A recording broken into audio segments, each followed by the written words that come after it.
Welcome back to the Scared Stiff Podcast. I'm your host, Mike, and this is my co-host, Scott. How are you doing today, my friend? They fucking killed him. He's killing me! He's killing me! Final chapter. He's killing me! I really hope that in the next movie, it's not just some random person. Yeah. So today's episode is Friday, part 4, the final chapter. In case you guys were wondering, the first, third, fifth, and eighth films in this franchise we're covering in smaller videos called Quick Carnage. There's not as much to talk about. Yeah, there are movies that we weren't quite as enthralled with, so we made them smaller episodes as opposed to the ones we picked for our favorites being full episodes. So if you guys are listening on Spotify, you're going to get both of them. Yeah. For once. So it just made more sense. Universally, between me and Mike, 2, 4, 6, and 7 are our 4 favorites out of the Paramount 8. I would say for me, and I think for you, 3 is obviously the next in the line. And then, 1, 8, 5, fucking who cares? But we're going to cover them smaller. We don't need to go in as much. It's just kind of highlights. It doesn't really warrant as much of a discussion versus our 4 favorites, which we really genuinely either love or have a lot of fun with. Yeah, there's a lot more for us to talk about and gush about. So you've gone on record before in other videos saying that this was your favorite Friday. Do you feel the same way now after the rewatch? No. I didn't think so. 2 is back to being my favorite. I still really like this movie a lot. Like, I love it. But I found myself a little bit more distracted while watching this, not as drawn in the first time. I watched this twice back to back. I watched it with commentary afterwards and found myself appreciating it a lot more again. But I would still say that this has slid down 1 in my ranking. I still think this is fantastic, but 2 is now my favorite. This slid down maybe more than 1 for me in my ranking. Oh, really? I don't think it's bad. I don't dislike it. It's just I think more things were edited improperly and they're more noticeable, and I just didn't have as much fun as I used to with it. More characters are not just unlikable, but clearly unlikable, and I don't know, it just kind of didn't ring as well as I thought it was going to. I did watch this one in a bit of a rush. For part 3, I watched it at night, laying back in my bed, relaxing, having a fun time. That was a good atmosphere. For this one, I had a very busy day. I was doing a million things. Just got back, had to do some housework, do some yard work, and then I popped it on. Just had enough time before the episode, so that may have added into it. Yep. But I'm just picking up on a lot more things that were more bothersome in the movie. Okay. I wanted to start with the jump in quality of, I guess, craftsmanship to a certain degree, because some of it I would say is not so great. Particularly, I don't really like the way that the recap at the beginning of this is edited. Really? You don't like the recap? I don't like the recap very much. Really? No. And after listening to the commentary track, the actual editor of the film did not edit that. Yeah. That was put in. The director also didn't want the recap. Yeah, so it wasn't supposed to be there, and it shows one of the reasons why I don't like it so much is you can almost tell it's by someone else. Like it doesn't feel like, obviously a recap's going to feel more truncated and quickly edited than full sequences, but you can tell by the way certain effects that they put in that you can tell it's just not the same person. Yeah. And it's very jarring. There's one particular that flashes on the screen. I think it was when Pamela gets beheaded that that did not sit well with me. I did not like that at all. But I would say the opening of this movie is one of the best shot openings in the franchise. It's a very impressive shot. Yeah. Especially for them, because for one thing, they had more money this time around, so they were able to spend more on extras and vehicles showing up to clean up the dead bodies and stuff from 3. They even had a helicopter.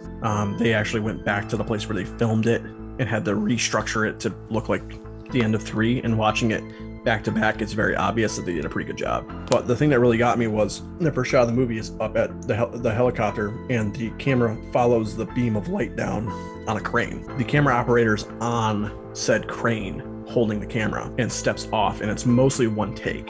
and you're seeing the spread of the wreckage, and all the way up to Jason's dead body. And I think it's a very impressive shot especially for movies in the genre that kind of, I don't want to say they all cut corners, but they don't go for stuff like that very often. They also usually don't have the money for it, but you can tell that they had someone who was very sure of himself behind the camera. Joseph Zito, this isn't his first rodeo. It's his first time writing.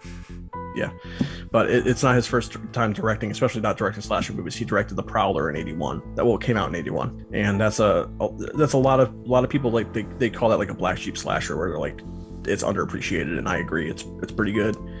Also with Tom Savini, but you can tell that they have someone who has more experience with just crafting shots than maybe Miner did in 2. Yeah, I would agree. I think he's a great director. A lot of the animosity with a lot of the actors on set is because they didn't like him, though. He was a bit of an asshole. Yeah. But, it works in the film. I think Savini's makeup in this movie is leagues better than in the first one. Oh, 100%. But also, he's been at it for a while longer. Yeah, I understand that, but like... But even then, though, like, the jump between Friday the 13th Part 1 in 1980, 79, to The Prowler, which I think was one of his immediate follow-ups, the quality of the quality of makeup effects jumps sharply. Also in Maniac, which is the same year it came out. I just think these directors know how to better utilize Savini, though. Like, I think Cunningham didn't know how to utilize Savini's real talent, but in this movie, he fucking fully utilizes it. They even talk about in the special features on the release that Savini and I'm blanking, Ted White. They became friends, but on set they weren't that great. At first, they clashed because it was literally one of the first kills in the movie. Axel in the morgue, he was telling him like, "Hey, I want you to do it this way," and Ted White's like, "Hey, I'm a stunt guy. How about I do the stunts and you do the makeup?" And Savini confronted him and said like, "Hey, I've done stunts too." Yeah. And after that, they were friends. Yeah. Throughout the shoot, so there seemed to be a lot of tension. It seems a lot came from the director, though. Like the director created a lot of tension on set for most of the actors, and that's why they didn't get along that well. The director also, surprisingly enough, Ted White and Corey Feldman. Ted White did not like Corey Feldman. Well, that's because he respected him. He respected his professionalism, but he said he was a mean little bastard. But that's because Corey Feldman's talked about it before, saying like, yeah, like people consider me bratty on the set, but the reason I was like that is because of the director really fucking like made me feel like unwelcome on the set and really pissed me off. Yeah. He says in the scene where he has to beat the sandbags because it's supposed to be Jason, he goes, die, die. He's like, I was visualizing that being fucking the director because he was really pissing me off. Yeah. So it seems a lot of the animosity between even other actors on set is caused from the director, which I thought was pretty crazy. It's kind of wild because listening to that commentary, like Zito sounds like he's like talking about like all these different things on the set, the raft kill and all that stuff, saying like, oh man, she was such a trooper, she did such a good job, it was so cold. They fucking hate him. And yeah, I was like, she's so fucking mad at him. Yeah, because she got hypothermia. She didn't get close, like she actually got hypothermia from that shoot. And Ted White was so pissed off about it. He's like, you're gonna fucking kill this girl. He was gonna storm off on set and quit. That's why his name's not in the credits, because he's like, I don't want to be associated with this film. Fuck this guy. It's really funny because, well, not really funny, but Zito would go on to direct a decent chunk of movies for Canon Films, who was they're the fucking king of schlocks in the 80s. But they would have someone similar in their bullpen, Michael Winner, who directed the Death Wish movies. And he was very similar in that regard. He was just a bastard. Yeah. And he had someone laying on the ground, buck-ass naked, and just freezing cold. And he would not let anybody cover her with a blanket or anything because he wanted to light her. And she can't light him with the blanket on. And so he's just a big prick screaming at everybody on set and all that stuff. People don't realize how bad directors really were in this time period. And I don't want to say just like power hungry, but like they got what they wanted most of the time. Yeah. No matter the consequences. He even talks about it in the commentary, saying like, pretty much anytime I came to the studio and said I want to do this, I got it. Yeah. So, I mean, it sucks, and I'm not gonna excuse Joseph Zito, but I think the results show on screen, Yeah. the quality of everything that was going on, despite the tension and the I think some of that tension enhanced the film, especially like even like you were talking about Corey Feldman beating his hand. Yeah, Like especially with that Corey Feldman and Ted White. yeah, that sequence is incredible. Yeah. Like it's really good, and Feldman's performance in it is awesome. I would say some of it's justified for the fact that you get the film enhances because of it, but like the girl getting hypothermia, like There's no they excuse. Had to shoot the next scene the next day anyways. Yeah, there's like, no way that they could have. There's they no could have way just said, "Cut, we're not doing this anymore," and then start the next day because they started the next day anyways. The only time that they ever had an issue like that where they shut down, said this is the last shot of the day, was because someone fell down and broke a Steadicam, and they literally could not work. Yeah, I mean, I don't deny it, and I'm not going to compare Zito to these people, but this isn't the first time around this era where we would have directors doing things to people to get performances out of them. And we had, it's an old-fashioned style of filmmaking. One of the most famous ones, Kubrick with The Shining, not even close to the same quality of filmmaking, but same thing like him with Shelley Duvall, for all the shit that they fucked up Shelley Duvall, and I'm not going to excuse it, poor Shelley Duvall, but her performance is absolutely unhinged and it shows, and the problem is she's actually being driven insane. Same thing with like William Friedkin in The Exorcist. Some of the shit that they did to people in that movie to get reactions, shooting a gun inside a house, making the mother do that take again and having her destroy her shoulder, Yeah, she actually broke her bones on that set. Yeah. So it's like, that's all stuff like you fucking talk about Texas Chainsaw Massacre. Holy shit. The stuff that happened on that set. But, like all that stuff results in a great movie. It doesn't make it excusable, but the work at least shows for it. It was worth something, I guess, for people. But yeah, they definitely don't talk about that on the commentary, how much Zito himself was not well liked. Yeah. They briefly mentioned Corey Feldman's, like Zito's super duper complimentary of Feldman. I don't know if maybe they buried the hatchet in years, but I'm sure most of them have buried the hatchet about things. It's not a big deal, but on the set, like it's very different when all this shit's happening and you just have some people just being fucking antagonistic a lot of the time. It was pretty cool. That's what we said. Like it's an old style of filmmaking though. Like in a modern setting, that shit doesn't fly anymore. No. But back in the day, like that's how most films were. It's like the director sets the precedent, you follow it, or you're gonna get shit on for it. Yeah. And sometimes, obviously, it pays off. Sometimes you just get asshole directors that are abusing their cast, and you still get a shitty film. So what's the point of it? Like most David O. Russell movies nowadays. Yeah, I definitely am not surprised. Yeah. In the slightest, but again, I really like this movie, and I think that a lot of the hard work that went on during the film really shows for it, because it is as far as like quality of filmmaking, I would say this is top tier. Yeah. Out of all of them. I don't know if it's. I think some of the filmmaking in 6 is genuinely really fucking good. Yes, like top tier, maybe not number one, like arguably the top. Yeah, I would say it's in the top. Yeah. I would say like quality cinematography, quality of lighting, scale. I would say 6 has some of the biggest scale. Yeah. Because like they have car chases and fucking trucks rolling and shit, like crazy. The battle at the end. We'll get to that when we get to 6, but there's a lot of cool stuff that happens in 6 that I don't think that Cunningham and his wildest dreams thought they would ever get the money to do that in any movie. So it's pretty cool. They went all out for Jason's finale, and I appreciate that. Whether it sucks that shit went on the set that was bad, but they definitely danced around the raft scene a lot in the commentary. Yeah, I'm sure they did. It was fun listening because it was Zito, it was the writer and the editor. Okay. Who did the commentary, and they were all joking and having a blast talking about it. There's some stuff in that commentary that's pretty bad. Like it doesn't just aged poorly. Talking about how they're counting upskirt scenes. Oh, that's fucked up. Yes, and also the writer himself revealed that when he was copying a feel thing, writing the script, and he asked the producers saying, "Hey, can I show his mask? Can I unmask it?" And they said yes. Can he touch her breast? No. And he's like, I think it would have made him more human. I'm like, no. Well, that's actually why Zito said it makes him too human. Like It does, but the way that the writer worded it made it be like he's like, oh, I could do other things with girls other than murder them. It's like that's not a great way of putting that. Yeah. And it sounds super rapey.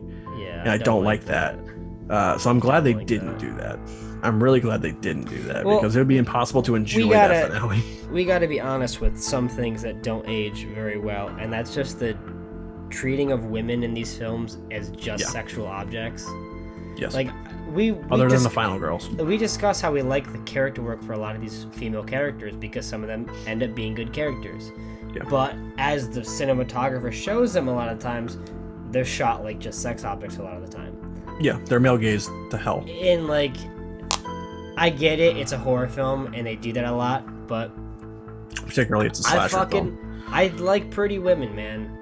But they're also fucking people. Like, I don't want to feel like it only looked as like, yeah, just fucking slap some hot meat over there. It's like, dude, it's a fucking person. Like, that's the one thing that sometimes you hear some of the writers and directors of especially horror films talking about this shit, and it's like, yeah, I kind of wish you weren't in charge of anything right now, because if that's how you're viewing it, this is kind of fucked up. It's kind of lucky some of these characters have any good writing when you're in charge of it. Yeah, I agree. And I would say most of the women in this movie get naked. Until I think Goes to Hell, it had the most nudity in the Friday films. Over 5. The one is directed by a softcore porn director who literally picked. Yeah, I think so. For nudity over quality of. I think 5 probably has the most. Maybe. From what I remember, but I take that back entirely. I think Goes to Hell doesn't have that much. I think 5 might still have the most. Yeah. Even over 9, or not 9, over the remake. Oh, the remake. Even over the remake. Remake only has, I think, 3 girls that are nude. If even. Well, I can't remember. It's been a while. 3. There's the girl in the beginning with the. I don't want to get into it. We're not going to get into it. I look anyways, like a fucking pervert describing every fucking sex scene in the remake. Anyways, it's bad. Yeah, it has a lot of nudity in it, and really, doesn't have much. Do any of the girls get character development really? Like, other than the sister, kind of. I like Sarah a lot in the movie. Yeah, she's fine. I like her boyfriend character too a lot. His name's Doug. I don't remember them ever saying it in the movie, but I really like him. He seems like a really sweet guy. No, the one is the shower. Polly's But the whole point of that is it's like a small arc where, the twin hits on him and he's just like, oh yeah, it's kind of cool. But in the end decides, nope, this is wrong. Yeah. I love my girlfriend. She's fucking dead. Yeah. Also kind of funny. Any guy who wears the hat gets fucked. Because he gives the hat away. Yeah, then Crispin Glover gets it. Crispin gets it and gets fucked. Yeah. Weird. Interesting choice. I don't know if that was a conscious choice or not, but they pointed it out during the fucking commentary. I like the twins. I will say though that they are there for no other reason than to be leered at. Because the whole thing is like, like when him and his friends show up and they're like, ooh, twins. It's like that weird fantasy that apparently guys have where like, yeah, I'm gonna bang twins. Weird. Really weird. But they really don't do much. I mean, it's nice that the twin that goes with Crispin Glover, like they're really sweet together. But I just like that they're different characters. They're not the same. Yeah, but I don't like the fact that it seems like they wrote her to jump from guy to guy. Yeah. I don't really like that because it makes her. To me, that makes her look like. I mean, I guess it's kind of her choice. Yeah, it's her choice. It's just. It seems like they were just positioning her with multiple guys, and it's almost like its own suspense sequence. Which guy is she gonna sleep with? Yeah. And it's weird. It just feels weird to me. But at the same time, though, the scene with Glover is sweet. Yeah. Like it's not malicious or anything. Like, I say it like this: it's her choice. If she wants to decide which guy she wants to get with, that's her choice. But the scene's written by a man. Yes. You know what I mean? Like it's her choice, but it's not like the actress chose that she wanted to do that. Yes. Also, fun fact that they revealed on the commentary as well: the bed breaking is not scripted. You could tell. That was not supposed to happen. You could definitely tell. It's funny. It's really funny. We've been dancing around, kind of going around like Crispin Glover, but we haven't brought up his friend. I think this is the character I knew you were gonna say you really fucking don't like. I hate him. I thought it was really funny watching this because I know he's a the shitty main friend. He's the main guy in The Last American Virgin. Yeah. Going back to canon films, but how he's supposed to be like the good guy who wants to be with the girl, but he can't be with the girl because he's too nice, I guess. And he's such a fucking prick in this movie. He's a fucking terrible friend. There's a couple things that make me laugh with him. He is the most unlikable character in the movie, easily. He's super unlikable. Head and shoulders. He's more unlikable than Jason. Yeah. He's rapey. The whole dead fuck joke. It's not funny after like the first 2 times. Yeah, it's funny the first couple times, and then when they start doing it, I do like the reversal though later on when Crispin Glover's where Jimmy was it Jimmy? No, yeah, Jimmy. Where Jimmy's like, maybe you should put that in, your computer. Yeah. He's just there like, I almost had her. Had her. Also, the whole teddy bear joke, fuck off. I hate that shit. It's so gross because he's just using it. He's drunk and high, and he's just trying to fucking bang a girl, and it's just super. The reason I hate him so much is the scene where the other twin, who clearly doesn't want to be here anymore, where she sits down and he was trying to kiss her. He's like, "Oh, it's teddy bear." He full on smooches her without her. You want to give teddy bear? Well, that's the first one who does want to. Was it the first one? Yeah, that's what the with first someone. One. She doesn't want to get with him because he's a fucking asshole. Gross. Yeah. But the second one, who doesn't want to get with anyone, she's just trying to have fun, and then she's like, "Clearly, this is not cool. I'm not having fun. I want to leave." He tries to make a move on her, and it's just like, I don't know how many times I've been at a party and I've seen that actual look on a girl of being so fucking uncomfortable. And it's like, Jesus Christ, I fucking hate this guy. This is a guy you'd see in real life do that shit, and you're like, I fucking hate him. Yeah, he's like, obviously, like Crispin Glover's character is very awkward, and yeah, he's very likable though. He doesn't know what he's doing, but he's a likable character, and I don't want to say he gets rewarded because he doesn't get rewarded. He fucking dies, but he gets to be with a girl because he's a nice guy. Yeah, like that's why. Whereas I like the fact that at least the asshole character doesn't get a girl. Yeah, because it is I don't want to say it's penance for it because it's not enough, but it's at least he's not rewarded for his behavior. Yeah, 100%. I should say. In fact, he's murdered for it as he's watching 20s porn. Weird choice. But yeah, I really like. I remember liking that character a lot, like having a good time with him when I watched this the first time with you. Yeah. I think it's because we were around their age. Yeah, we were pretty much like 18, 19. I think we watched the movie. So it's like, it's like people we know. It's kind of like they're just messing with each other, and it's like, oh, he's a dead fuck. Haha, he's a dead fuck. He's a dead fuck. He's a dead fuck. And it's just like, now you're watching it as an adult, and you're like, yeah, literally. This is your friend. I think the friend dynamic is really good though with all of them. Yeah, like, I like the fact when Sarah's hinting at her boyfriend. I'll say though, I'm looking at him and being like, why are you in this friend group? Why does anybody here like you? Yeah, well, that's what. Why did you get brought along? That's like when he has the headphones on. He goes, "Listen, dead fuck," and they all look at him like, "You're being a fucking asshole." I'm not gonna lie, that made me laugh really hard. Yeah, because it's just like he's just blasting his music. He's like, "Look, dead fuck." I just like that they all look at him and they're all like kind of annoyed. You're really being a dick to him. Like, what the fuck? Yeah. I just love at the end. The one thing though I'll say that Crispin Glover does in the movie that I don't like, and I think he probably shouldn't have done, not that it mattered because they both died, but he takes her panties and brings them downstairs. So I was doing it like and I'm just like, oh, that's. I hate that shit in general. If that part was cut out, perfect. Like I think that part is just like it kind of drags Glover's likability down a little bit. It just goes like, that's why he dies. Don't take the fucking trophy, bro. Don't take trophies. That's gross. Plus, she's like, I want to go again. She comes upstairs, can't find her panties. She's not gonna want to go again, my guy. Yeah. She's gonna be like, you're an asshole. I'm leaving. Goodbye. Speaking of the twins, both their deaths. No, one of the twins. Yeah, one of the twins gets thrown out the window onto the car. Second one. That one, that's cool. That's a really cool kill. I really like how they handled that one. It's a very good stunt. They did it twice. They made the girl do it again. But The first one is, it's not my favorite kill in the movie, but it's up there because silhouette death. It's awesome. I love it. And then you see her going flying into the house. Yeah, I think that's awesome. I love the way that they did that. And listening to Zito talk about it on the commentary about how like some of them they wanted to show them, some of them they didn't want to show them. Like they don't show the mother die. Yeah. Thank God. That'd be fucked up. But they don't show her die. They did film a scene, an alternate ending where they find her dead body.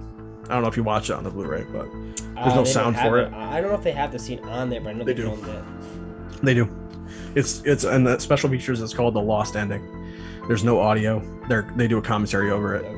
But basically, the sister walks upstairs and finds her dead body floating in the bathtub. You don't really know what happened to her. She just, she's dead. You see her die off screen, like you see her get shocked by Jason. Yeah.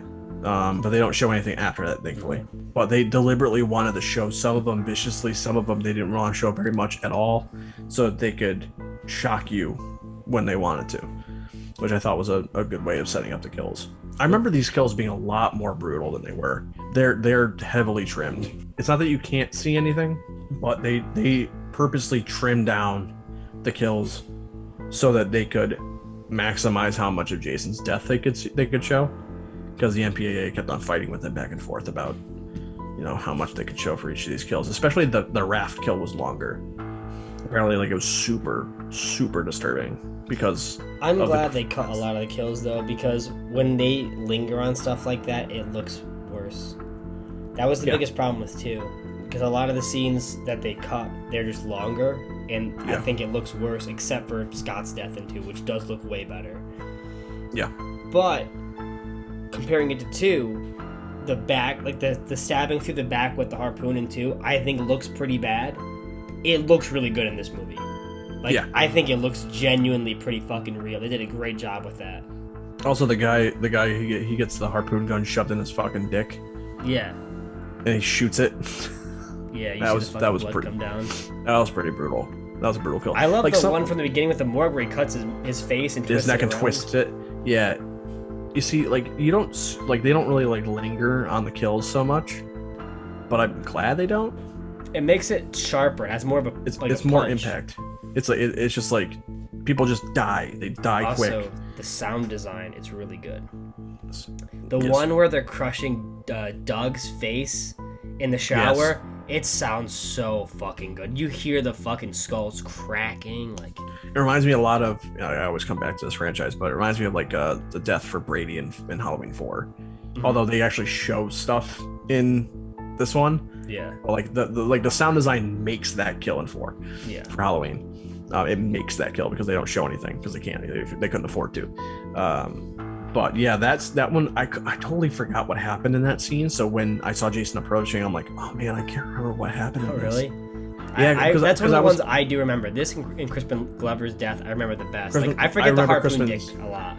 I remember Crispin Glover's vividly, but his death in the shower, I got it mixed up because another Joseph Zito slasher movie, The Prowler.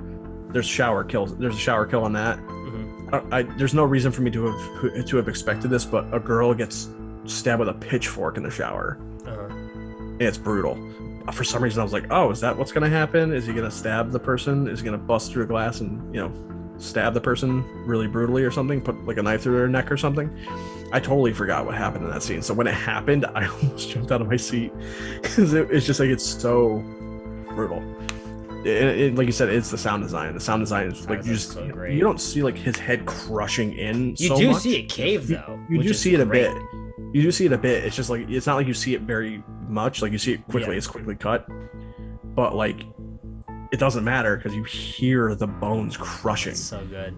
It's really, really brutal. I think that might be my favorite kill because of just the sound design. You see in the face get crushed in a bit, which I think the effect looks awesome. Yeah. They did such a good job with that. I think pretty much all of the kills in this movie are great, aside from one of them. Which one? The fucking guy in the basement. I keep forgetting his name. Oh, Rob. I was holding off on discussing this. We're gonna have to talk about it. I like the character of Rob. Like I like him. His death scene is hysterical.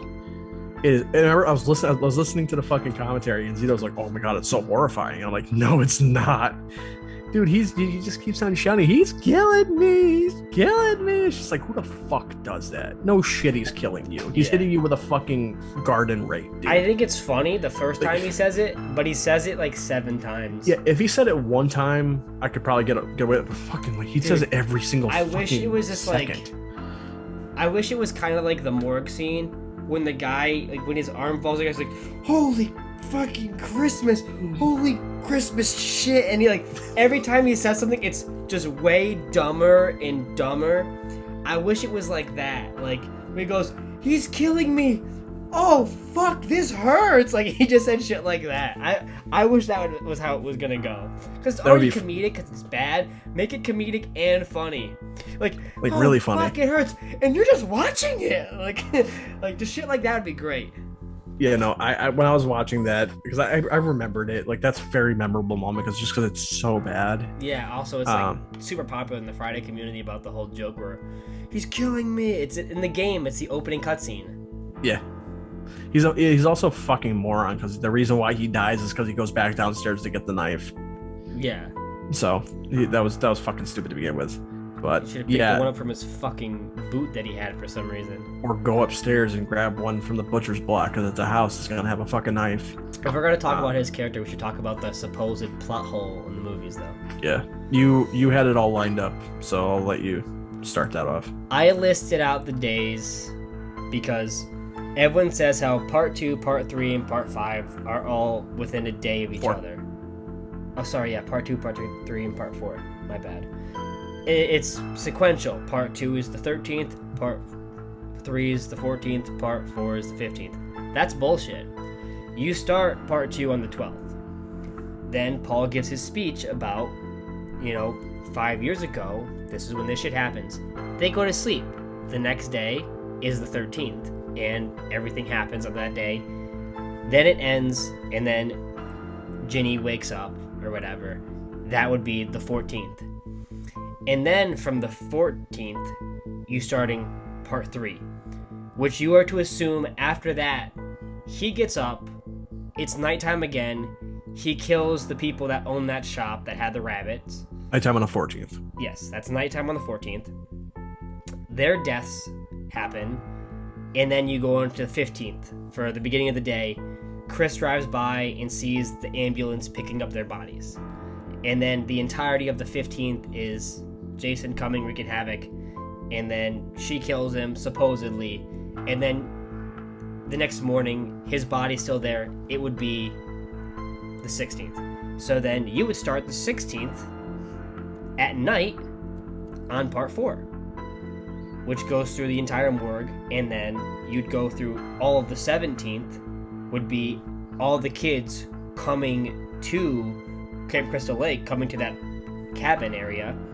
They don't get there till nighttime. So then the 18th is when all the killings happen. So between part 2 and the end of part 4, it's the 12th to the 18th. It's not 3 days. It's a lot of fucking days. It's not a plot hole, because people say, oh, well, how would he know about his sister dying? Because she dies at the end of Friday the 13th. And he doesn't show up until the 18th, in the very beginning of the day. So you have a lot of time between him finding out, because they talk about the deaths on the 14th. They talk about it on the television at fucking Harold's place at night. Yep. So that's 4 days for him to get that information and then go to Crystal Lake. I think the problem that people had thinking back on it is looking at how many different news articles he's carrying. Yeah. I think they're assuming that those are different days. Mm-hmm. But those could also be just different publications of the same day. So they don't really show dates from what I remember, so.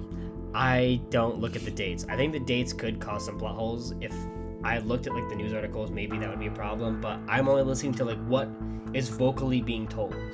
And shown. So, there's no inconsistency, really, if you do that. Yeah.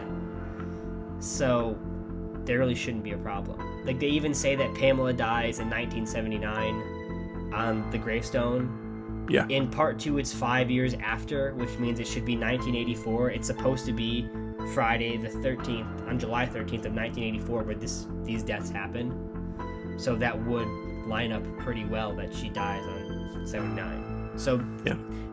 everyone says there's a lot of like chronological problems that isn't existent in this movie, and I don't really see that many. Maybe there are some more, but that time period, there's no inconsistency. He just had to get the news pretty fast and say, all right, my sister's dead, I gotta put some fucking knives in my boot. Like, Yeah, I guess people just like looked at him and they're like, he must have been camped out for a while looking for him just because he's already all geared up and shit. yeah. But like, that's a bunch of assuming. Like, we Yeah. don't know. He He doesn't say from the fact it's misconstrued a lot of people that. I remember a lot it's of people 3 saying days. like he says like I've been on hunting Jason for months or something. Like he Yeah. says that. He doesn't say that. No. A lot of people say it's 3 days. See, a lot of people give the misinformation. Oh, it's every day. No. First of all, none of these films take place in one day. Not a single one of them.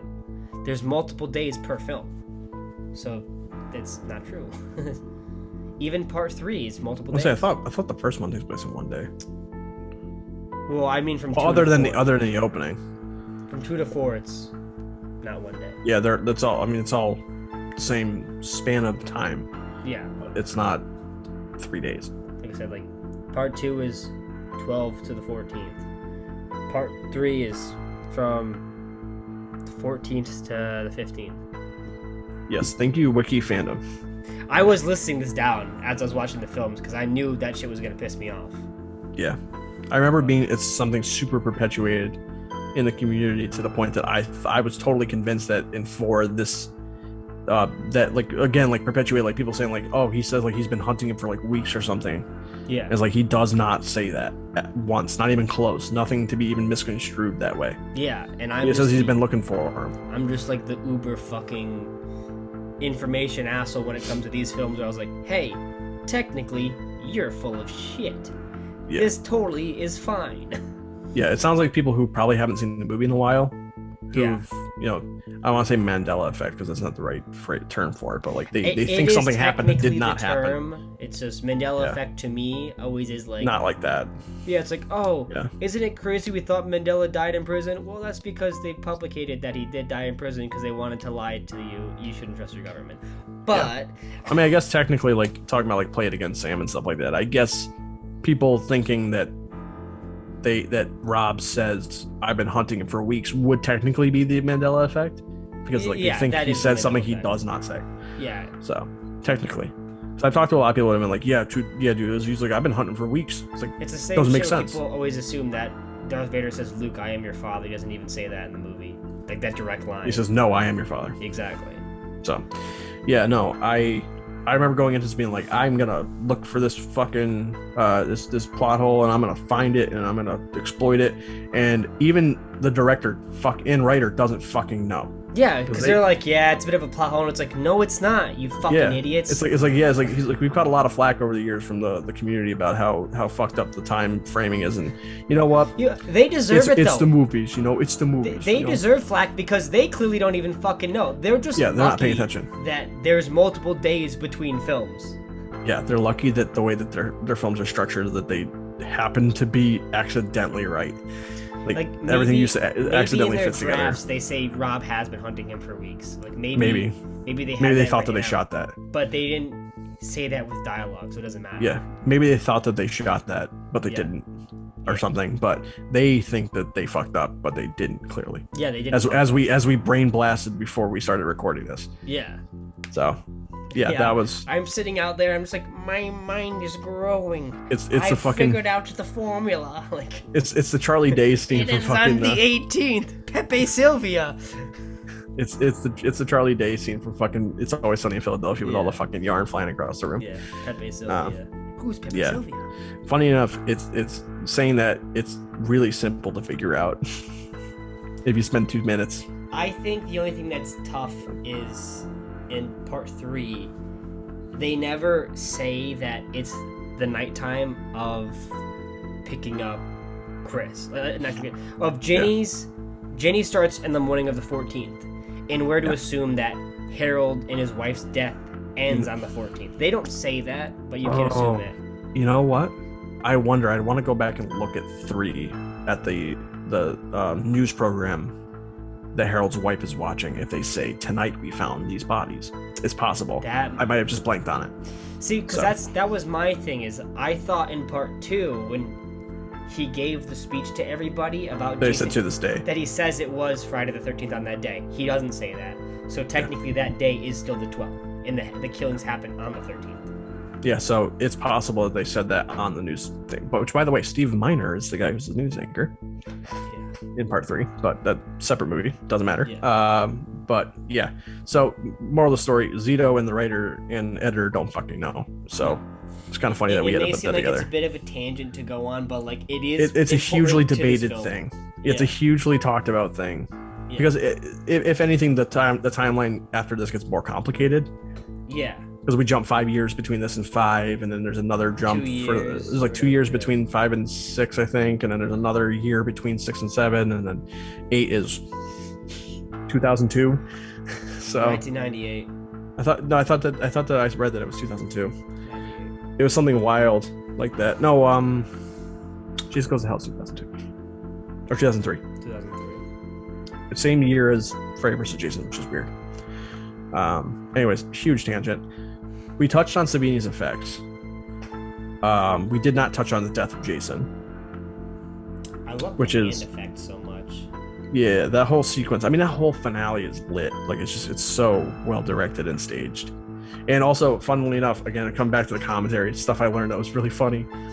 The Jarvis house is a real house. Yeah. That they rented. The other house they built. Right next to it, yeah. Yes, they had to build a house.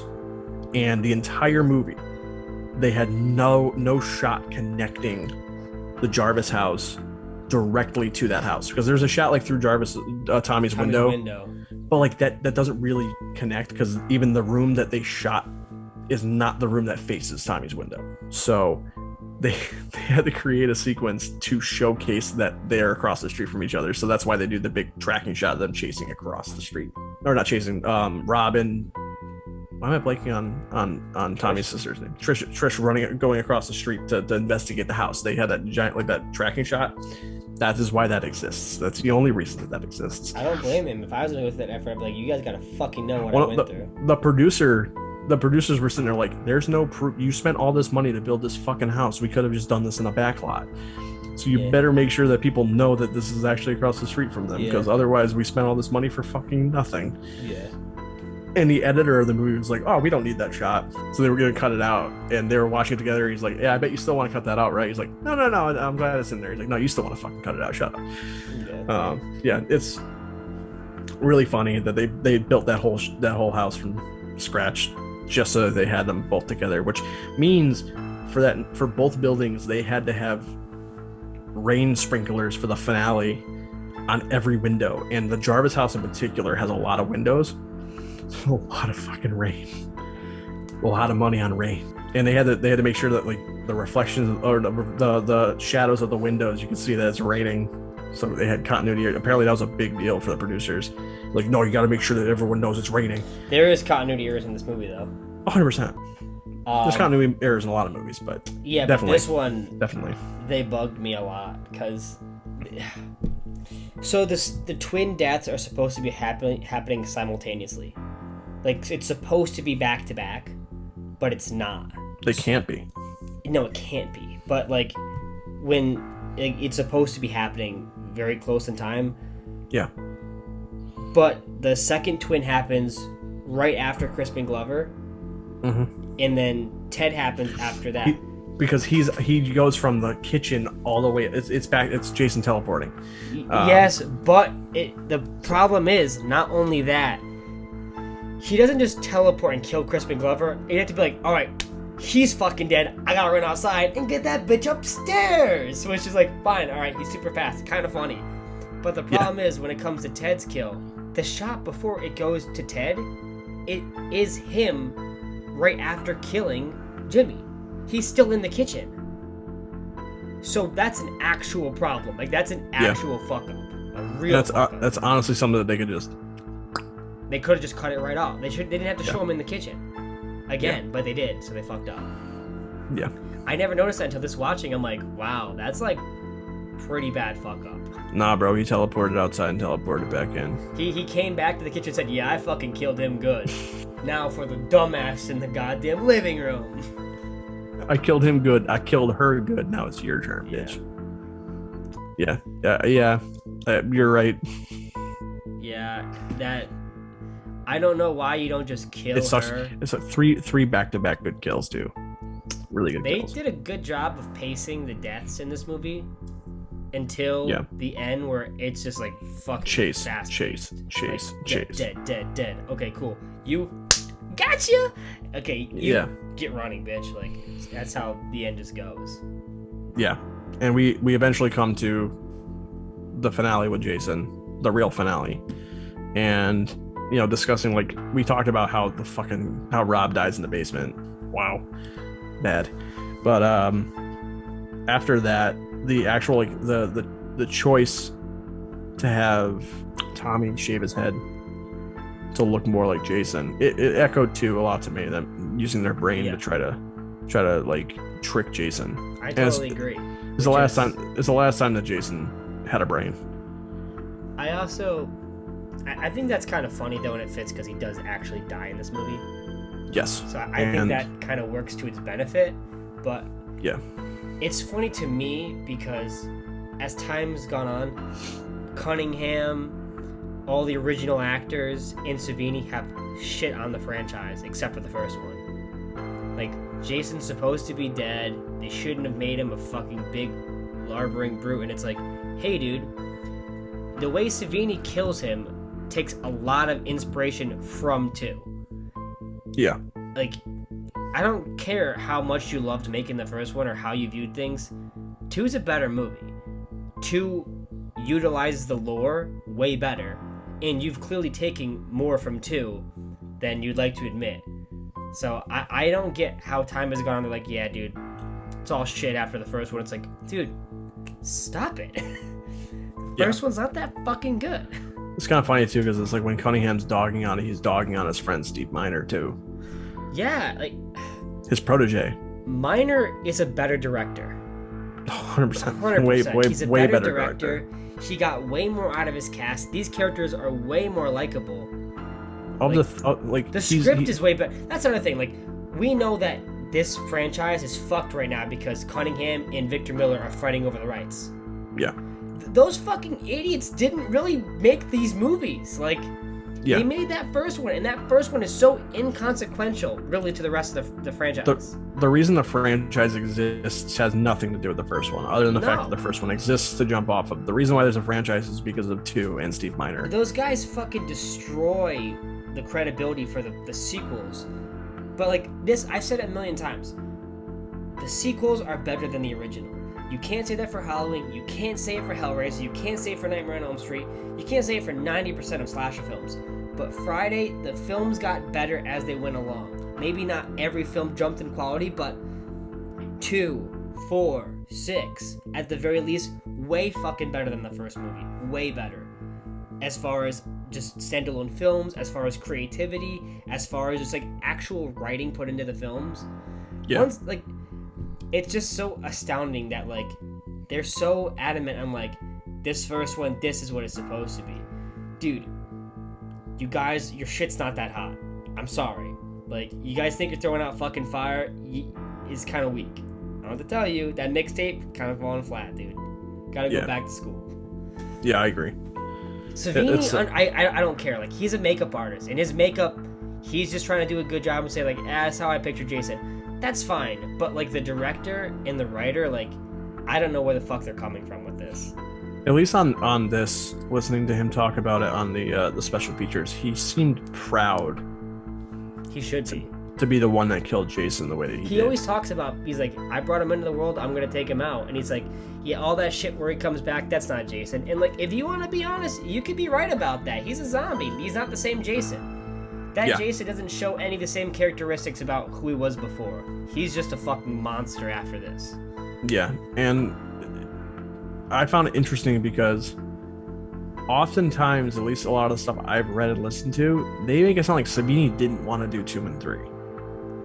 Like, he straight up just didn't want to do them. In the special feature on the Scream Factory Blu-ray, which is an old special feature, I think from like 2009, he says, "I wasn't asked to do 2 and 3." So I don't know if he would have wanted to do 2 and 3. Miner wanted to do 2. Miner wanted Savini to try to do 2, but I think there was a problem with getting him on, or he was already probably doing a film. The Prowler. Yeah, so he was like, whatever, we'll just go with somebody else. So Yeah. I don't know about 3. I can't speak about 3, but Yeah, he said that he wasn't asked to do 2 and 3. It almost sounded like he said, like, if I was asked, I would have done them. I doubt it. But the way it sounded is like, he's like, yeah, like I just wasn't asked. But like I've heard contradictory things too, though. Like I've heard like him be like, yeah, I didn't really want to do 2 and 3. I thought the first one was open and shut. Blah blah blah blah blah. He came back for 4, and let me tell you what, he went full on. He did.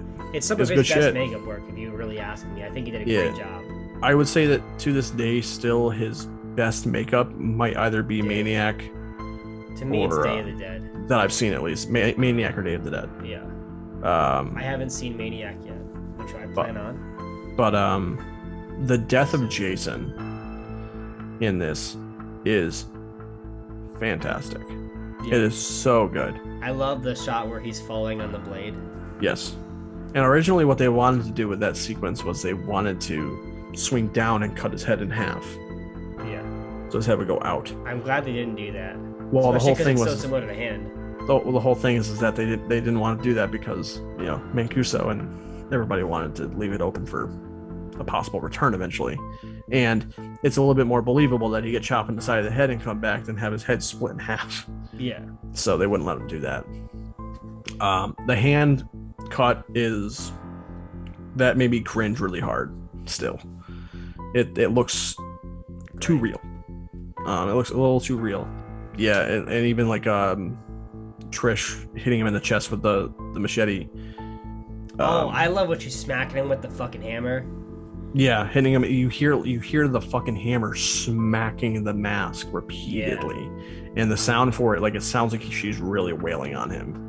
And then she fucking drives the claw into his shoulder. Brutal. Lots of blood. It's funny, the actress who plays Trish, Kimberly Beck, really fucking doesn't like horror movies, and she considers this movie, it's not even a B movie, it's like a C- movie. And it's like, well, I wouldn't go that far. I'd hate to say it to you, but this film is pretty well done. Like, yeah. As far as I remember before I mentioned that, like, part 4 is the slasher movie distilled down to its pretty much perfect. You know, a lot of some of the. It's not. Now that I've rewatched it. Yeah. But it is one of the best made slasher movies of the 80s, probably. I think part 4 falls into a lot of well-crafted filming, and they put a lot of heart into it, and they put a lot of energy into it. But at the same time, there's a lot of things that part 4 does to build a lot of the negatives into slashers. A lot of the jump scares, a lot of the false jump scares. A lot of that there's a lot. There's a lot of false jump scares. Rewatching it this several time, after each other. I was getting pretty sick of it, especially because I know the false jump scares. Yeah. So I'm just like, oh my fucking god. Enough with these stingers, man. Like, I get it. I remember the one with the car that it won't start. Yeah. Or whatever. And that's when they introduced Rob. When they introduced Rob, there was already one jump scare, and then Rob shows up and there's another jump scare. It's like one after the other. And it's just like, there's too much. It's too much. Too many jump scares, too many false jump scares. Because I don't mind jump scares in general, but false jump scares irritate me. One or two, whatever. You know, one cat jumping out of the fucking shadows, or, you know, one person placing their hand on someone's shoulder. Whatever, I can deal with that. Yeah. But also, if you're going to have it, space it out. But like you said, there's so many continuously back to back. Like, dude, fucking stop it, man. Like, I'm not stupid. I know it's not Jason right now. Even if you're watching it for the first time, you're like, I know it's not going to be Jason. Well, it's because I think it was actually the scene where the girl, like, pretends to be dead in the water. I think that immediately precedes the car. Yeah. If I remember correctly. So it's like that one and then that one. It's just like, oh my fucking god, dude. Like, come on, man. Zito, you're better than this. I know you're better than this because the Prowler's dope. But you know. The only jump I scare don't- that you could say when you're first watching it that's like an actual like, oh shit, is it him? Is when she's in the tent in the machete slashes. Yeah. I know it's Rob. I've seen the movie so many fucking times, but the first time watching it, I could understand, holy shit, that could be Jason. Yeah. Most Who's of the them, it's machete? just like, I know it's not fucking Jason, dude. Can we stop with this? Yeah. I agree. I don't like false jump scares overused in any movie.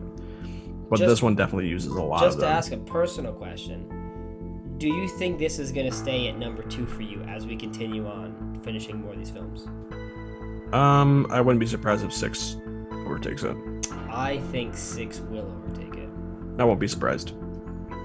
The only thing that I know, clearly though, I'm high on 6. 6 is my favorite, but yeah. I mean, I I don't really know. like 6. So, but I'll say this: one of the things about 6, I really wish, because 6 is the era where the MPAA was absolutely eviscerating slasher movies to the point where like there's barely any bloodshed. And I'm not even saying like because Tom McLaughlin crafted a fucking awesome movie with 6, no matter what. I do wish we could have got more from the kills than we got, but it's the movie funny. rides on the strength of its lead and just really great filmmaking. Also, just the creativity that he gets around with. Like, obviously, we're not talking about 6, but I think one of my favorite kills in the franchise, because it's the most creative, is when he. Face through the metal. Yes. Yeah. It just looks great. It looks really good. It looks, honestly, it looks like that effect was shot yesterday. Yeah, It's perfect. I don't know. I'm excited to get to that one. I'm really excited. Yeah. It's my favorite. But I will not be stunned if 4 falls to my 3rd favorite. But Mhm. 2, I'm not gonna lie, watching this after watching 2, I wasn't expecting 2 to come back to be my favorite. yeah, But I really just love 2, respect man. and love 2 for a lot of. It's mostly comes down to character work though. 2 just does better. I Characters. love the characters in 2. I Like- love the characters in 2. I I like- love Crispin Glover. Yeah. Like he's awesome. I love Tommy Jarvis in this. I love Trish. I like Rob before he dies. I like most of the characters. The one I really don't like is the Crispin Glover's best friend. Yeah. I honestly can't even remember his name. I like them all decently. I think they have good dynamics together. I do like Sarah and Doug a lot. I like the whole lovey-dovey Yeah, boyfriend girlfriend aspect. I think that's something it's that cute. these films don't get a lot of. It's usually just like let's fuck, but they're like, no, I love you, and that's cool. It's cute. I kind of wish that they took away a little bit of screen time from what's his name, dipshit, Ted. the asshole character, Yes. Ted, and like shrunk his role back because he's just too irritating. I totally agree. And give that all to them to build Yeah. that more, because like I'll say like I think they're really cute. Yeah. When she says I think I'm in love, I don't exactly feel it because it feels like we don't get nearly enough time of their Yeah. relationship building up, because I it feels like just think they're this is asking small for stuff. Yeah. it's not a big deal, but it's like I feel like that would be a really like, especially like when they die, I feel like it would be a lot more emotionally impactful if we had a little bit more time with them together, because it feels I like agree. they come together and then die. Like they tease a little bit as the thing goes on, they're talking a little bit earlier on in the movie, but it does kind of take a backseat to the dead fuck joke, which is just, it's too I much. agree. The dead fuck joke. I like the scene where one of like the more adventurous twin tries to dance with Paul, and then obviously his girlfriend runs off because she's pissed off. Sarah wants to go to her, and then Doug goes like, "Hey, no, like, let her go cool off or whatever." And he's like, "Hey, I'll speak to Paul afterwards." I'm like, I like that stuff because that's a good friendship dynamic, and it's like very believable, something that would happen in real life. Yeah. I wish we did get more of that. I totally agree with you. That's why, like, the more I watch the film, it's a great film, but like, there's things that I would change in it, and Yeah. I can't say that much for 2. 2, I couldn't really change that much about it. People die and it sucks, but it had to happen that way. Characters just are good characters; they're just fun. But in here, I would give other characters more screen time, which I Yeah. can't say for the second movie. I would also chill out on the male gaze Yeah, for sure. a lot more. One of the things actually that kind of irked me in the commentary, them talking about Sarah, Really? that actress, when she's in the shower, it's not her. Yeah, she wouldn't do a nude scene. Yeah, so they're like, well, I don't know what's the difference, to her she's naked anyway, so she might as well get naked. And I'm like, that's not why she doesn't do it though. Like, dude, I'm sure part of it's also she doesn't aren't doing shit anymore. Like, she doesn't want to get naked in front of you guys either. Yeah. Well, if you're gonna say shit like that, she has a good reason why she doesn't want to do it. Exactly. Know what I mean? Like, they're still mad about it to this fucking day, which is stupid. Yeah. Well, it's not like they're mad, but it's just like they made like a snipe But they remark. sound bitter about it. You know what I mean? Yeah, they're like, she should have the body double. They're just gonna assume that's her buck ass naked anyways, and it's just like doesn't matter. You're missing the point. You're missing the point. It's her choice. Good for her. It's her choice. Doesn't matter. I'm glad she stood her fucking ground. Yeah, so it's like they were like, she won't get naked. I think the same thing with they kind of made a little bit of a remark about Trish. They wanted her dress for the finale when it's all raining and all that stuff. They want that to be a bit more like skimpy, white t-shirty. Well, she shows her fucking like underwear too when she falls. Yeah, well, they said we literally did that once and we didn't have time to do it again. Okay. We didn't do that on purpose. Because when that happened, I was just like, you gotta be fucking kidding me. No, they were like that okay. We only got to do that one time, and that makes sense. We couldn't do it again, so we didn't do that on purpose. Who knows? Maybe that's not true. I don't fucking know. Yeah, but I don't know. I'm not saying it's shot intentionally like that. I'm sure it's a tough stunt. And they're like, hey, it looked good the first time. If that's the only problem, I'm sorry. We're going to keep it in. I get that. As long as especially if she's just like, that's fine. You can keep that in. Yeah, whatever. It just, when you compare it to the rest of the film, it just feels a little scummy.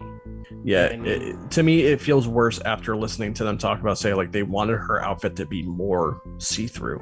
Like, they wanted her to wear something, like, white in the rain. Hey, man. And she wouldn't do it. If actresses are willing to do it and they don't give a fuck, I don't give a fuck. That's their decision. But when clearly it seems like you're trying to coerce them, we got a fucking problem. Like, yeah, if they say no, don't make remarks about them. Yeah. Years down the line saying, oh, she should have just done the nude scene. Why didn't she just do the fucking nude scene? It's like, because she didn't fucking want to, man. Also, imagine having, like, an actual audio of you on a licensed thing showing you're a fucking scumbag. Yeah, I mean, I don't know if that's really worse to me than them counting upskirt shots. Oh, but that in general, that's bad. Just like that being on there, it's like it's both. If I was gonna watch the commentary and I really respected the craftsmanship of this film, and I heard that shit, I'd be like, fuck these guys, I'm done. Like, I wouldn't be stunned if that's part of the reason why it's fallen a little bit for me, just because now it's impossible.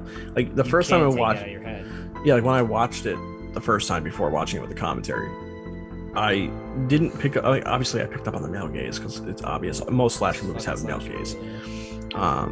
But when you listen to them talk about it, when you listen to them make comments about how like this girl should have done a nude scene, or I wish this girl's outfit was skimpier. I wish we could have seen some more skin here. Blah blah blah blah blah blah. The only reason the twins were even in there is because they wanted them to be nude.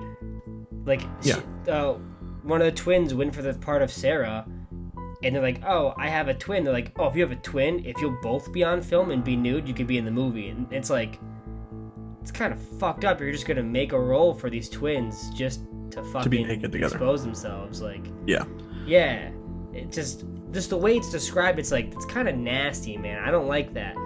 Obviously, one of the twins didn't care, but the other twin really didn't want to do it. But she said, hey, my sister's here. If she's willing to do it, I'll do it too. So the fact that her twin was willing to do it, she was like, all right, I guess I'll do it.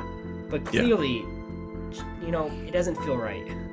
I feel like I keep saying that I'm usually not one to get all up in arms about this stuff, but clearly I am one to get up in arms about this shit at this point, because I say it a lot of episodes so far. Yeah. This kind of stuff just kind of bothers me, because it's like, it's not nudity has its place in movies. I'm not going to argue that we should have movies with no nudity in it. Like no nudity in movies ever again. Like, that's stupid. It's all art, and whatever the director, if all the people involved are saying yes, I'll do it, that's fine. I don't care. Yeah, I totally agree. Much. It does feel kind of nasty sometimes, though. I probably wouldn't have nearly as much of a problem with it in this movie if I hadn't watched the commentary, and that's kind of sad. Yeah, because the commentary makes it much, much, much more dirty to watch. And it does taint the movie for me a little bit. It does also taint Zito as a director to me, because I like the Prowler a lot. There's also gratuitous nudity in that too. Like, and I haven't watched. I'm afraid to listen to the commentary on that one, because it's just like, I feel like he's gonna sit there saying like, yeah, I'm so glad this person got naked for us, and I stabbed her with a pitchfork. Yeah, like, I don't want to listen to that. No, I totally agree. Now I can't get out of my mind that Zito is this guy. Yeah. I mean, it makes sense that he found a home in canon because that's what canon is. But I just but I agree with you. Like, nudity does have a place in film. Some things are supposed Even to in feel slasher more movies. sensual. They're supposed to feel sexual and feel like, if not loving, impactful. And nudity in horror films, it goes hand in hand. I'm sorry, but it's how it is. But I don't ever want to feel like actresses are pushing to do something they don't want to do. I don't ever want to feel like the actress is uncomfortable with it. If the actress wants to do it and she's okay with that, that's cool. If there's really so much shit about a lot of these actresses being uncomfortable with that, with this film, it's tough to not think about that sometimes. Yeah. And I know when we get to 5, I'm gonna watch the commentary. Yeah. I wanna know. I actually, it might destroy it might destroy the movie for me. I mean, I already don't like in that 5 much, though, a lot of the nudity is they hired actually porn not the director's. Is not the director asking for it. Like, sometimes the actresses are saying, "I want to do this," and he's like, "Fuck yeah, I want you. I'll do that. Come on." Like I said, like he deliberately discusses that he picked to have more nudity over more blood. Yeah. Which I think is not a great trade. No, it's not a great trade. But I think it's funny because there's the scene in 5 where the girl fucking rips her shirt up, says "Showtime" or whatever. Yep. That's improvised. The director didn't have that in the script. She's like, "Yeah, can I do that?" And he goes, "Fucking yeah, you can do that." Like, that's kind of funny. Like, I think it's funny that 5 is clearly about nudity and being sexually charged. But it seems like everyone involved is fine it with seems that. very willing and cool with it, and it's like, whatever. But 4, it's just like, you're gonna fucking get on the screen, you're gonna be fucking naked, it's gonna be awesome. It's like, you are a grown man, stop it, leave me alone. Yeah. And it's like, again, we talked about how the girl got hypothermia to the point like she was not wearing clothes because she's supposed to be naked because she's skinny dipping. She had to swim out to a fucking raft and lay in the raft in the cold. And got hypothermia because nudity. Yeah. Really, that's it. Like, oh, we're gonna go swimming, which in this movie is code for skinny dipping, not just swimming. And like, look, I don't mind nudity and all that stuff. It's just it's just listening to that commentary. It paints it completely differently. It feels abusive. It feels gross at times. There's some times where it's not so bad. I mean, like, obviously there's no actual real nudity involving Sarah and Doug. Yeah. There's no actual nudity of the actress. Yeah. But like that stuff was kind of like sweet. Like it was a romantic kind of situation, whereas like some of it's just kind of gross. Oh yeah. Even like that, like listening to that line that Paul's girlfriend earlier on in the movie, she's talking to Sarah about how she, keeps Paul in bed. And like it feels like a man wrote it. Yeah. Like the man thought that this was hot. It's weird. It's a weird line. Yeah, I don't usually like to get all, up in arms about shit. Yeah, I get it. Yeah, but it is something that strongly about shit like that too. In this movie particularly bothers me. And looking back, like people always talk about how like Friday the 13th, they're the ones that are like all super duper crazy nudity and 6 at 0, mixing blood and violence. Yeah. And with sex. And yeah, that's kind of true, but the first 3 movies are pretty respectful about it. Yeah. I would say, although there's a little bit in 3, like the shower scene in 3 is a little bit too long. Also, but the framing too, where you can just see, like they could have. It's framed so that men are in the audience are like, oh.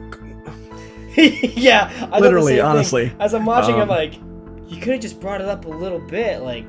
And there would be no nudity in it. Yeah. So the whole point about it is being like, oh, it's just there. It's just there. Let me see it, please. Yeah. But I love the idea of some dude in the TV bad. like, oh fuck, oh give me a second. No, like. Yeah, it's like obviously all of it is male gazy and all of it is showing women naked is titillating for people but it feels more justified, I would say, in like the first 2 movies, especially 3 included. 3 doesn't have very much nudity in it, period. No. But the nudity is there even a nudity in 2? Yeah. Oh yeah, there is. Yes, there is. Yes, there is. That's right. But like I don't know if I would say that some of the nudity into is a little bit disrespectful when you take into the effect that Scott's stealing the clothing, but that at least has a playful aspect to it that I can kind of get by a little bit more than some of the stuff in this. Yeah, I agree. And this is kind of what people imagine the whole series to be, and it's not really. I think a lot of that falls in line because of later installments really like ramping it up. 5, 7, a lot of nudity. 5, 7 goes to hell. X, especially the remake. Yes, a lot in the remake. Not like a lot, but like the sequence that they have, one in particular, are really gratuitous at times. 2 of them, all 3 of them. All 3 of them are really like. The rating reflects it because it's talking about like graphic nudity and shit like that, like strong sexuality, blah blah blah blah, whatever the terminology they use. So, like, look, the slasher genre inherently is a male-gazy kind of genre, except for the few of them that are directed by women. Yeah. And still, they even still embrace it. You know, Slumber Party Massacre is directed by a woman, written and directed by a woman. She knows the genre, but she also turns that on its head and deals with it in her own special way. Which is one reason I would love to know what a Friday the 13th movie would look like directed by a woman, written and directed by a woman. It'd be cool. I will say subversion could be a bad thing in this situation. It could be. It could be because most people, when people go to see Friday the 13th, for better or for worse, as you know, gross as this sounds, they come to see the blood. They come to see nudity. 6 is to me the perfect type of meta commentary on Friday the 13th. Because they don't have nudity, and even though it's unintentional, they take a lot of the things and flip it on its head. They poke jabs at things, and that's as meta as I would like Friday to be. I don't want anything more meta. The closest they get to sexuality in it is that one scene of the RV bouncing. Yeah. I wouldn't even want to see like a woman subvert expectations with it, just so much as I would like to see how she would dial back on certain things. I would just love to see a women write women in the Friday the 13th. Yes, franchise. That's kind of the reason. The best thing about it, especially nowadays. I keep coming back to the master, but there's a reason why Halloween worked. Yeah. 2 people wrote it. One of them was a woman, and one of them was a male. And the woman is Deborah Hill okayed the dialogue and helped write it. So that's why women seem like women of the era. I think we should definitely get off the subject of nudity in the films. It was one that just bothered the hell out of me. We'll just say, hey, be respectful about it. If you're going to have it in there, have it matter and have it be important, but do it with, obviously, the okay for it from the actresses or the actors. Just make sure it's consensual, just like any other sexual act. That's it. Also, just so you don't do better. Yeah. So let's get to some positives real fast, and let's get to some scoring, because we've been on for a while about this. Yeah, I know. It's just one of those things that just bothered me. I totally agree. I think it's a discussion that has to be had with the movie, but I don't want people to think it's like they just don't like fucking. Fuck, I don't even want to go back on it, but even in the beginning of the movie with Axel and in the fucking morgue, it's just like, oh. Yeah, he's just doesn't need to be there. He's such an irritating character. Sexual assault. He reminded me a lot of the scene in Halloween, Rob Zombie's Halloween 2, where they're talking about fucking dead bodies, because he's literally doing the same thing. He's like, he has that conversation with the. Yeah, he said she's pretty good looking. He's like, was pretty good looking. Yeah. No, she still is. You just gotta do, but shut up, just shut up. I hate that stuff so much. Anyways, moving on. Yeah, I mean, we've talked a lot about the positives of the movie. Like, it is definitely one of the best made movies in the franchise. Yes. Aside from some quibbles, like the jumpy. Yeah, we definitely talked about positives. I just don't want the last thing before final thoughts being the fucking shitty attitude of the creators. Yeah. I mean, there's a lot of stuff to discuss. Like, that was a really enlightening commentary for more ways than one. Yeah. Yeah, it was kind of funny. Like, they're discussing how they wrote this movie in like a weekend. And surprisingly enough, I gotta say, for like how short a time they said that they cobbled this movie together, it works very well. Yeah, I think it's impressive. The script, the actual quality of the script is impressive. You know, for all its warts that they have, performances wise and all that stuff, it's pretty impressive that this movie works as well as it does, considering how fast it was thrown together. I think it helps with having very charismatic actors and actresses in it. I think Trish is great. You know, Sarah and Doug aren't on screen for a long time, but I like those characters a lot. Crispin Glover, awkward Awesome. Not, has this crazy energy to him in the entirety of the I love film. him. He's so good cool. in it. It's easy to see why he went places. Oh, for sure. And like his fucking dumbass dance, like you think the guy in it was saying like he's like, I wish I could have wrote that he would do that, but no, he just fucking did that. Yeah. He just showed up and did that. Apparently he's like that he'd been dancing across clubs in LA doing that exact fucking dance. I can't say that I wrote that. That's just Crispin being Crispin, and I love that stuff. I love the kill for him. It is one of the more like mundane, shocking, but like also effective. The way it's shown is pretty shocking. Yeah. And it's really upsetting because he is genuinely a good character. Yeah. Like a good guy. Aside from that one quibble I have with the panties. So like seeing him, I mean, hey, it reinforces the idea that people have that Friday the 13th is all about morals and like, oh, he fucked, so he's gotta die. Yeah. But it is kind of sad to see him die, and the way he dies is pretty fucking brutal. You know, like when he gets the cleaver to the face, dude, the way the blood like sprays out of it, that's fucking. Well, brutal. it's also funny because most of the characters die, even if they're justifiably good people. Like Paul dies after saying like, I'm gonna make right and be with my girlfriend, and immediately dies by doing a justified good act. And I guess he fucked up. I guess people would reason as like, oh well, he was tempted, so he's gotta die, which is fucking stupid. Like no matter what, everyone Doug talks about how because they were going to have sex, you know, in the shower, and then they were gonna go fuck in the bunk bed, which just sounds very uncomfortable. Yeah. But yeah, he dies really brutally too. Poor guy. Yeah, I love the dialogue where he thinks it's his buddy Paul. He's like, oh, thank God you're in here, Paul. I just dropped the soap. You know, he's like saying shit like that. That was funny. Like, that was really funny. Like, I wish this guy had more to do in this movie. He's so fucking funny. Also, Sarah's death was an afterthought, apparently. Like they didn't plan out her death. They didn't know what they were gonna do, so they just decided that she was gonna get an axe thrown through a door, I guess. Yeah. It's not really clear what happens if the axe just comes through the door or if it's thrown through the door or what happens. It's not really clear, but yeah, her death was kind of just cobbled together. It shows. I mean, it's one of the most boring deaths in the movie. Sucks that like an actually like interesting character gets such a poor way out. Like just whatever. Yeah. Just a whatever scene. Let's hop into final thoughts. Yeah, there's a lot to talk about with this movie. That's a lot of fun. Also, we didn't even talk about how Tommy makes masks and stuff, and how that kind of plays into the. I mean, we talked about how he shaves his head. Yeah, I mean, it's Savini gloating. Yeah, I mean, all of it's like none of them. Fucking awesome. It's all stuff you can see it in the background in his interviews that he still has it. The mask that he does, where he makes the animatronic go rawr. I love that because that looks like something that came out of like Clash of the Titans. Yeah, I was looking like that's a really cool mask. There's no fucking way that kid made it. No. But it's still cool. But I love how you also are introduced to him wearing that fucking alien mask with the hat on. Yeah, it looks really stupid. Yeah, I love it. I love that shit so much. But he also like they were talking about it in the commentary, how he wasn't allowed to shave his head. So somebody else is shaving their head in that scene. Yeah. It's not him. So it's a bald cap after that. And the end of the movie, when Trish hugs him, they had to direct her. She had to put her hand on the back of his neck to cover the wrinkles of the fucking skull cap. That's awesome. I love that.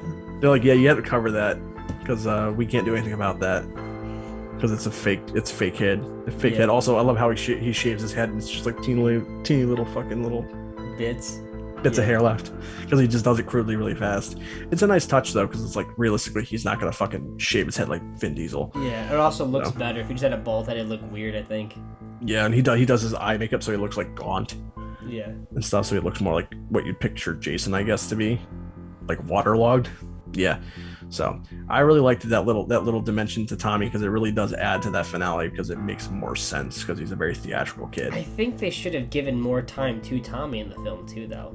Yeah, you think because he becomes a 3-film arc protagonist. But in the first one, he doesn't more do much to do. before killing Jason, really. Yeah, he just shows up like he freaks out because he's seeing someone buck ass naked in the window across the street and yeah. He goes down. A lot of times he's walking around on people naked because he walks down to the shore while they're skinny dipping. Yeah. Which, by the way, he was not there for. He could not do that. And apparently, he was very mad that Joe Zito would not let him be present for the nudity. He was very mad. He's like, yeah, he was very, very angry at me that I wouldn't let him see titties, essentially. Kids. Not my problem. Yeah. I mean, you can't do that. Yeah. Without probably something being signed by a parent. Yeah. But, yeah, he doesn't really do much in the movie until towards the end. Like, he's just like a likable presence. Yeah, that's the thing. Like, Ford Trish is a does better more than made him. film, but like we go back to, there are things that we could change thinking about it retrospectively. Yeah, he does just way in more a for film, 5 and he 6. should do more. Like, if he's gonna be one to kill Jason, he should have more screen time. Yeah. And in 5 and 6, like, he gets so much more to do. He becomes much more of like a bigger character. That is kind of funny that this is his beginning. Yeah. It's like it's easy to draw parallels, but like this movie came out and Halloween 4 came out, and they're both 4, and they both bring in a child actor. And Daniel Harris's character Jamie does way more in Halloween 4 than this character does, surprisingly. But I would argue that Tommy Jarvis is more iconic. Yeah. So it's wild to me. Like, he's more iconic. I don't know 6. how different that'd be if, say, they had 5 was good. No, I think it'd be different if, like, say, Friday had another protagonist that was a featured protagonist. Yeah, because all of them, they wanted to have two. They wanted to have Alice come back as the character. Like, if we didn't have Jamie Lee Curtis in the second Halloween 2, I think people would know about Daniel Harris's character for Jamie. More. She'd be the prominent one because she'd have the most roles, but because Jamie Lee Curtis said, I'll do 2, I'll do H2O, and now she's obviously done 2018 Kills. It's like, yeah. You know, now people obviously can reflect on that.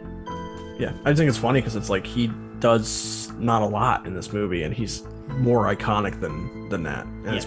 it's because obviously anybody who's going to be a protagonist in Halloween is going to be overshadowed by Jamie Lee Curtis. But it's just wild to me that he's more popular. Like, literally, Corey Feldman is more popular. Yeah, I agree. I mean, he's also a more popular actor in general because he's in more shit. But it's just like the character of Tommy Jarvis as a child is still pretty iconic. Not even counting Tom Matthews, who's the most iconic version of the character, I'd probably argue. Yeah, I found that interesting because they're both 4s, and they both have child actors. Yeah, it's very similar, surprisingly. They came out a couple years apart, but yeah. Final thoughts. This movie's still great. I still really like it a lot. I have issues with it. I can't say all of them are the fault of the film so much as the creatives behind it. I like the cast a lot, aside from one person. It's not his fault. It's the way he's written. Yeah. Ted. It's not his fault. The actor seems like he's trying his best, but his character's just shitty. But for the most part, all the characters are pretty good. The kills are pretty good. There's some editing issues, but it's one of the most well-made films in the franchise. It's got some actually pretty impressive cinematography and lighting. It feels like an expensive film for this franchise's standards, I guess. This is one of the better Jasons in the franchise too. He's awesome. He's great. Yeah, I love Ted White. I think he's great. He's not quite as antagonistic as, say, Richard Brooker, but he's very imposing. There's not many Jasons I think are bad, though. Yeah, I can't really think of one I think is bad off the top of my head. Well, I mean, Kane Hodder plays him several times. He's the only fantastic. He's the only person to play Kane. Kane Hodder's the only person to play Jason more than once, I think. So he's gonna, by default, be one of the better ones. Yeah. But yeah, like he's just really good. He's super imposing, like more so than the first two. The first two Jasons are more kind of fallible, whereas he is a fucking force of nature in this movie. He's just a fucking reckoning waiting to happen. Like doors will step aside for him. He literally walks through the door at the finale. It explodes. Like it literally explodes. So like he's a really good Jason. I kind of wish he came back and did some more. Although I know I can't remember the name of the one for 6. CJ Graham. He's really good too. But I really like Ted White. I kind of wish we got something else with him. But yeah, I think this movie's really good. It's not my favorite anymore. 2 is back to being my favorite, but I would still say this is one of the better top tier ones in the franchise. It's going to be either 2 or 3 for me by the end of this series of reviews. I think I'm gonna probably go with a 8.5. Okay. I don't even remember what I gave 9. to 9. Okay, You gave that it makes complete sense then. Yeah.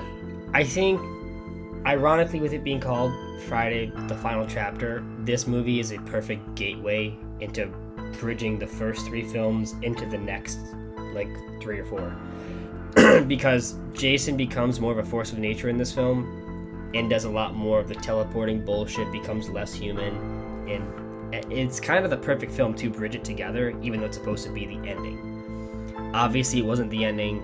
5 happens, 6 brings him back, 7, all that shit. But filmmaking wise, you're gonna have a hard time finding a better made Friday film. I might say 6 is better, but maybe on the next watch through, I'll change my mind. I think there's a lot of effort put into it, obviously for good and for bad, but you can really see a lot of genuine performances. You can see a lot of spectacle in it. You can respect a lot of the things in the filmmaking, and I think it's worth a watch in the bare minimum just to see all of that in a film like Friday. It's good to see it first and foremost because I'm always sick of hearing that these Friday films are just dog shit. It's like they're not dog shit. I don't think they're serious fucking auteur films, but I think there's fun to it, and there's good filmmaking in a lot of it too sometimes, and there's more than what you're expecting, and it's always nice to have a little surprise when you're not expecting it. Yeah, I think it's kind of interesting though, like we look at these 3 franchises, the big 3, I should say. Yes. And like we talk about how like well-made Halloween is, the first Halloween. Yeah. And then the sequels kind of get not progressively worse, but like 2's not as well-made as the first one, but still pretty well-made. 3 is a completely different situation. Yeah. 4 looks pretty good, but like it's probably still got a lower budget, not a lower budget, but like they do lower tech things with that one. So like, and then after that, they progressively get more and more kind of weird as far as their production is concerned. Same with Nightmare. Nightmare 1, actually really low budget film, but looks pretty inventive. And then as the budget goes up for the first couple, they look worse. As the ideas it's like get the wider, directors behind them don't have as much of like a there's no through line. They don't have like as much of a technical proficiency as say someone like a Joseph Zito. Yeah. It's kind of interesting that Friday, the one that everyone calls like the dog shit franchise, or it's the same movie every time, it's trash, whatever, it's only an excuse for blood and tits. It has one of the most well-made entries out of all of them. Yeah. Sequel wise. I find that very interesting that people dog on this franchise like that. But 4, 6, incredibly well-made film. 7, well-made movie. It's kind of amazing, especially because I used to kind of like dog on the Friday franchise because I just had no interest in them. And watching 4 through 6 that one night with you changed my perspective on that completely, just because of how well made 4 and 6 in particular are. Mm-hmm. Definitely some of the more better made slasher movies I've seen. If I had to give it a score, I'd probably give it 8.5 as well. I can't, the last watch through maybe changed my perspective a little bit more than I expected, but it's not bad or anything. I think it's still a great movie. I think it's always going to be one of the best for Friday. I think it's always going to be one of the easiest to watch in general for a slasher film. I don't know what else to say besides I respect a lot of the craftsmanship, and I had a great time with it, but I have my issues with the creatives. I have a lot of issues with it, and more than anything, I'm just really fucking excited to watch 6. Yeah, we gotta get through 5 first. Hey, buddy. I'm just gonna make it feel like a fucking breeze, because I'm gonna make it the same day as 6. It's gonna be like that kid in the candy store, like, hey man, I might have to eat 5 pieces of dog shit candy, but the fucking what I'm waiting for is gonna be at the end of the table, and I can't wait to fucking dig in. Yeah, I can't wait to watch 6. So, I'm glad you joined us for 4. I hope you liked it. I hope you had a decent time. It seems like we've bitched about a lot of things for a long period of time for it, but we really do love the fucking movie, and I hope you watch it for yourself, and you can also grow to appreciate it and unappreciate certain things, hopefully as well, if you respect women. But that's enough for today. I'll catch you in the next episode. As an aside, please do remember that we are putting up each episode on both YouTube and Spotify the quick carnage episodes and the main episodes. So please check them both out on either platform, any of your podcasting platforms. They'll be on most of them. Yeah, 100%. Including YouTube. Please watch them all. Yeah, especially YouTube now, because actually the videos look pretty fucking good. Okay. Yes, so, they don't look like complete dog shit anymore. Yeah. So check those out. The previous videos we've done. Also, if you can, we had like the whole birthday month with like our 4 films we wanted each other to watch. That's a lot of fun. Big roller coaster depending on which film you're watching. So that's kind of cool. I guess only one roller coaster. Nah, I think it was kind of a roller coaster, just like in general, just like opinions, but like just going through it, like the variety of films, especially. Yeah, they're very different types of movies. I think that's the coolest thing about it. Yeah, different times in the genres. Yeah, check that shit out. That's all. We've rambled on enough. Thanks so much for listening. I'll catch you later. Bye-bye.